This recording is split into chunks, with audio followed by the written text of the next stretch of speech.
ഇപ്പോൾ K Radhakrishnan M P മാധ്യമങ്ങളെ കാണുന്നു തത്സമയം. അല്ലെങ്കിൽ പ്രവാസികളായിട്ടുള്ള നമ്മുടെ സഹോദരങ്ങൾ അയച്ചു തരുന്ന പൈസ അല്ലെങ്കിൽ അതിൻ്റെ സംഖ്യ വലിയ രീതിയിലുണ്ട്. നമ്മുടെ കേരളത്തിലാണെങ്കിൽ പ്രവാസികളുടെ ക്ഷേമത്തിന് വേണ്ടി ഒട്ടേറെ കാര്യങ്ങൾ നമ്മൾ ചെയ്യുന്നുണ്ട്.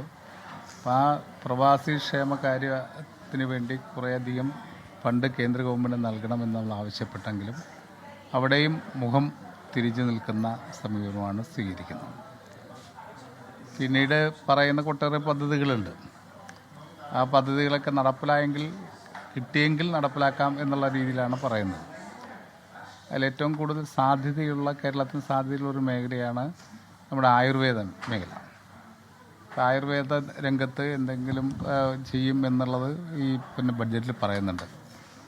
തീർച്ചയായിട്ടും ഒരു വലിയ ഒരു റിസർച്ച് ഇൻസ്റ്റിറ്റ്യൂട്ട് സ്ഥാപിക്കും, 3 നാഷണൽ ലെവലിൽ സ്ഥാപിക്കുമെന്ന് പറഞ്ഞു. അതിന് ഏറ്റവും കൂടുതൽ സാധ്യതയുള്ള ആയുർവേദത്തിന് ഏറ്റവും കൂടുതൽ സാധ്യതയുള്ള ഒരു സംസ്ഥാനമാണ് നമ്മുടെ കേരളം. അത്തരമൊരു ഇൻസ്റ്റിറ്റ്യൂട്ട് നമ്മുടെ കേരളത്തിന് ലഭിക്കുകയാണെങ്കിൽ അത് ഏറെ നല്ലതായിരിക്കും. അതുപോലെയുള്ള ഒട്ടേറെ കാര്യങ്ങൾ ബഡ്ജറ്റിൽ പറഞ്ഞിട്ടുണ്ട്. ആ പറഞ്ഞ കാര്യം കേരളത്തെ എടുത്ത് പറയുന്നില്ല. വാട്ടർ മെട്രോയ്ക്ക് ഏറ്റവും കൂടുതൽ സാധ്യതയുള്ള ഒരു സംസ്ഥാനമാണ് നമ്മുടേത്. പക്ഷേ ഇന്ത്യയിലെ മറ്റ് പല സംസ്ഥാനങ്ങൾക്കും ഗതാഗതത്തിന് വേണ്ടിയിട്ടുള്ള വലിയ സംഖ്യ മാറ്റിവെച്ചിട്ടുണ്ട്. പക്ഷേ നമ്മുടെ കേരളത്തിലെ ആ കാര്യത്തിലും അവഗണിക്കുക. അപ്പം അത്തരം കാര്യങ്ങൾ കേരളത്തിന് നേടിയെടുക്കാൻ വേണ്ടിയുള്ള ഒരു കൂട്ടായ പ്രവർത്തനം നമ്മൾ നേരത്തെ നടത്തിയിട്ടുണ്ട്.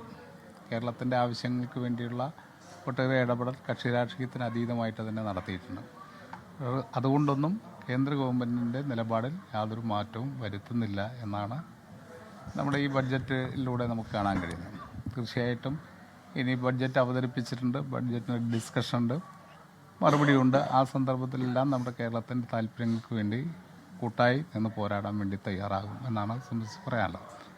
സംസ്ഥാന ഗവൺമെൻറ് പ്രീ ബഡ്ജറ്റ് ഡിസ്കഷനിൽ തന്നെ ഒട്ടേറെ കാര്യങ്ങൾ കേന്ദ്ര ഗവൺമെൻറ് ശ്രദ്ധയിൽ കൊണ്ടുവന്നിരുന്നു. പക്ഷേ അത്തരം കാര്യങ്ങൾക്കൊന്നും തന്നെ ഒരു മറുപടിയും ഈ ബഡ്ജറ്റിനുണ്ടായിട്ടില്ല.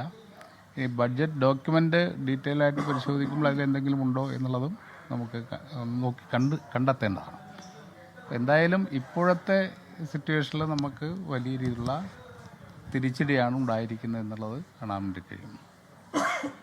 തൊഴിൽ മേഖലയോട് കൂടുതൽ അവഗണനയാണ് കാണിക്കുന്നത്.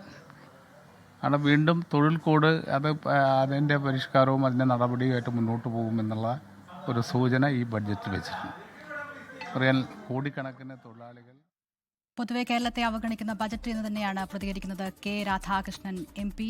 കേരളത്തെ തഴയുന്നതായിരുന്നു മോദി സർക്കാരിന്റെ 3ാമത്തെ ബജറ്റ് എന്ന് പൊതുവിലൊരു വികാരം ഉയരുന്നുണ്ട്. ലോകത്തെവിടെയായാലും ഏത് സമയത്തും 24 വാർത്തകളും ഓഗ്മെന്റഡ് റിയാലിറ്റി പാക്കേജുകളും എക്സ്പ്ലെയിനറുകളും വിശദമായി കാണാൻ ഞങ്ങളുടെ യൂട്യൂബ് ചാനൽ നിങ്ങൾക്ക് സബ്സ്ക്രൈബ് ചെയ്യാം.